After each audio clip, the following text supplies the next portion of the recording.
Hi there, this is Tony from pianotone.ca, and this is my summary review of the Casio PX-S1100 Intermediate Digital Piano. I also have a very in-depth review that I will link to below, but this one is quite a bit shorter, so if you just want a quicker overview, then stick with this one. Otherwise, follow the link to the longer one. Let's check it out. So the PX-S1100 from Casio is an upgraded version of the super popular PX-S1000 that was introduced in 2019. After a brief experiment playing some synth action arranger keyboards, realizing that a fully weighted piano with a fast and slightly lighter action is going to be the right choice for me, I almost bought a PX-S1000 that was on sale, but then I opted for the PX-S1100 and I bought one at the end of 2021. So the main features on the PX-S1100 are as follows. Okay, the user interface. The user interface on the Casio PX-S1100 uses light-up capacitive touch controls, kind of similar to the feel of a smartphone. I didn't think I would like these buttons at first, but I've actually grown to quite like them. The volume knob is really nice for making precise volume adjustments, much better than the volume up or down buttons on the Roland FP30 I used to own. And there's a function button used in conjunction with piano keys to change settings, and then there's a quick access button to turn reverb and surround off and on. That's awesome. And then the other buttons are for the metronome and playing back a recording. And the grand piano button in combination with piano keys is how you choose your voices. There's only 17 voices on this piano, so I have gotten used to this pretty quickly. And having memorized the keys for my favorite sounds, as well as the function keys for common tasks like layering. But for any complex setting changes, you're going to want to use the Chordana Play for Piano app. So the keys. The Casio PX-S1100 has 88 fully weighted graded hammer action keys. It's Casio's smart scaled hammer action with a simulated ebony and ivory matte finish and 6 levels of touch sensitivity. So these are dual sensor keys that are aided by software, hence the smart in the name. Now, while they are fully weighted and graded, they are a bit of a lighter feel and key action than most, which is exactly what I was after. And the matte finish is extremely well done. While I did enjoy the key action on one of my prior pianos quite a bit, a Yamaha P125, I do feel more in control of my play on the PX-S1100. There has been some criticism online from some very knowledgeable and talented people regarding the key action of the PX-S series. In particular, the slight difference in weight between the black and the white keys.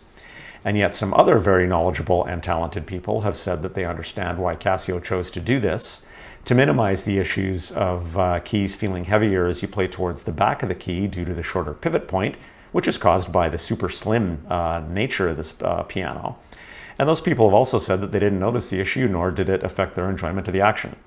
Well, from my adult beginner point of view, all I can offer is that I've owned an Alesis Recital Pro, a Roland FP30 that has much heavier triple sensor PHA4 action, as well as the Yamaha P125 with its GHS action, and the PX-S1100 is hands down my favorite action. What will your preferred key action be? Well, it's fine to hear what reviewers have to say, but the only way for you to know is to go out and test various pianos out as much as you can and try to see what you like, and because that's really what matters. If you want something as close as possible to an acoustic piano in this kind of price range, you're probably going to need to look towards the Roland FP series, the FP10 or the FP30, but it is a heavy action. If you think you might prefer a lighter action, then you should go check out the action on the PX-S1100 and see what you think. The voices. There are 17 voices plus a bass guitar when the keyboard is split on the Casio PX-S1100. There are 5 pianos, 4 electric pianos, a vibraphone, a harpsichord, 2 strings, and 4 organs. Now, even though 17 voices might not seem like a lot nowadays, Casio did manage to include the bread and butter voices that most players are going to want. There are some very well thought out and chosen variations of pianos and electric pianos and organs, and there's a slow and a fast strings, and a plain but a good quality left-hand bass. I really like the voice selection here. And there are tons of ways to tinker with your voices on the PX-S1100. For piano voices, there's an Acoustic Simulator where you can customize string resonance, damper resonance, key action noise, and damper noise. And then for any of your voices, you can take advantage of a massive effects section. There's 4 types of reverb with 42 levels of each. There's 2 types of surround sound, 4 types of chorus, and there's 7 different brilliance levels. You can layer voices and adjust the relative volumes and tuning of the voices, as well as choose whether you want to sustain to be applied on the layered voice, both of which are really awesome settings. And you can split the keyboard with a nice acoustic bass sound in the left hand and then any voice in the right. Here's just a super quick demo of the main piano sound and the 60s electric piano. At the end of the review video, I will include a demo of all the voices, so if you want to continue watching once I'm done talking, then you can do so.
For connectivity, we've got proper left and right 1/4 inch line out ports. We've got 2 headphone ports that are 1/8 inch.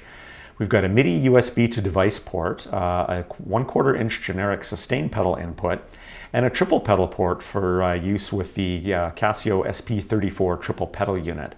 That's actually a very cool triple pedal because it supports half pedaling, and unlike most triple pedal units, this one's actually portable.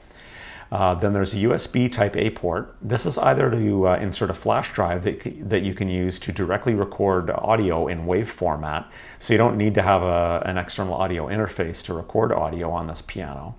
Or you can use this port with the included WU-BT10 Bluetooth transmitter. With the transmitter, you can stream audio into the piano from a device wirelessly, and you can also use it as a MIDI transmitter to connect to MIDI-compatible apps. I did find that the Bluetooth audio connection worked really well, but that the Bluetooth MIDI connection tended to be a little bit on the laggy side. So for MIDI recording in particular, you're really going to want to use a cable so you don't have to worry about latency issues. There are 60 built-in songs that you can listen to and play along with. There's a simple onboard MIDI recorder that is 1 song and 2 tracks, as well as the ability to record audio to the flash drive. There is, of course, a metronome and the ability to transpose keys and octave shift. And you can even choose different scale tunings for this piano. The speakers are 16 watts total, so 8 per side, and they have apparently been upgraded from the PX-S1100 with mica included in the diaphragm. And the piano is super portable. It's crazy slim, crazy thin, and weighs in at under 25 pounds, and it can run on 6 AA batteries, and is available in black, red, or white. So the PX-S1100 is compatible with the Chordana Play for Piano app, which has the main features from the regular Chordana Play app included, like the piano roll, falling note learning functions, etc. But the main focus of this app is really to give you a nice graphical interface to control pretty much all the settings on your piano, including choosing voices. And a huge feature this app also adds to the PX-S1100 is the ability to save your settings into one of 4 available registration banks for quick recall, because there's no onboard registrations on the PX-S1100. Now, as I mentioned earlier, this app is pretty nice and it can do a lot, but it is a bit laggy, so while you can use it with Bluetooth, I would highly recommend using a cable instead. So the verdict. I've been playing piano now for a couple of years, and my main pianos have been an Alesis Recital Pro, traded in on a Roland FB30, traded in on a Yamaha P125, which I sold, when I wanted to test the waters with a Ranger keyboard. So I tried a Korg EK50, which was a cool arranger for a while. But I did realize pretty quickly that I needed to get back to fully weighted keys on a piano. So I traded the Korg in on my Casio PX-S1100. Now, after all of that, I do have to say that I think I have finally found the right piano for me, although I have said that before, so time will tell. I love the action. It's fully weighted and graded, a little bit on the light side though and fast, which I really enjoy. I love the matte finish on the keys. I really like the voices, and in particular the voice selection and the amount of customization that's available. I really like the fact that there are quick access buttons so that you can turn reverb or surround on or off on the fly. I love the fact that it can record audio to the USB without needing an external audio interface, because that's a feature that was missing on the 1000. The fact that it's got proper left and right line outputs is mandatory for me. And I love the fact that it can run on 6AA batteries and it's really slim and light. While my Yamaha P125 did have a nicer onboard interface and a nicer app and a built-in audio interface and practice rhythms, I'm still super happy with my choice. So with all that in mind, I will enthusiastically recommend the Casio PX-S1100 if it fits in with your needs and your budget, and especially if you think you would prefer a piano with a slightly lighter action than normal. You can read and watch thousands of reviews, but you're never going to know if you really like an action until you try it. So bring your headphones to a music store, spend some time with different pianos that you're interested in, and check them out. So if you want to check out current prices for the Casio PX-S1100 or the SP34 triple pedal unit, if you want to get a generic sustain pedal with this piano because it just comes with one of the brick pedals, then I've got links for all of those below to check that out. And I have also got a link to the full, more comprehensive review, which is quite a bit longer than this one. So thanks a bunch for watching, and happy piano playing and happy piano shopping. And as I said earlier, I'm now going to insert the video that demonstrates all of the voices if you want to keep watching and check that out. Have a good day.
you.